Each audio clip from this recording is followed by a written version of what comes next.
Hi, I'm Professor Smith, and I'll be teaching the Economics of Poverty and Discrimination, ECON 325.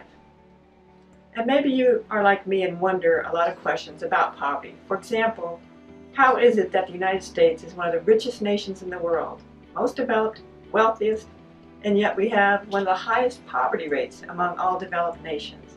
The U.S. also has one of the highest levels of income inequality among developed nations. Why is that? And should we care at all?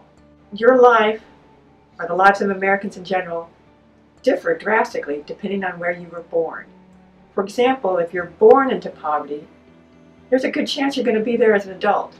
This could be a geographic variation as well. A child born into poverty in San Jose has a 12% chance of escaping poverty and becoming rich, whereas a poor child in Detroit has only a 5.5% chance of doing so. And having different access to resources can have big implications for your life. For example, if you're born and raised in Detroit, your life expectancy is about 61, 62 years. Go down the road about 35 miles to Washtenaw County, you can expect to live to about 89 years. It's a difference of nearly 30 years of living. A lot goes on in 30 years.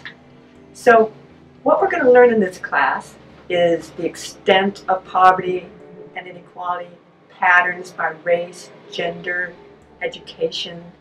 We'll look at the consequences of poverty, both for the individual who's poor, for their community, and for our economy at large.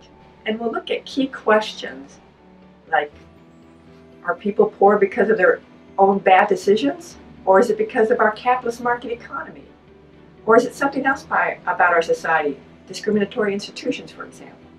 Through a semester-long project, you're going to develop your skills researching, analyzing, and presenting what you've learned in your specialty area.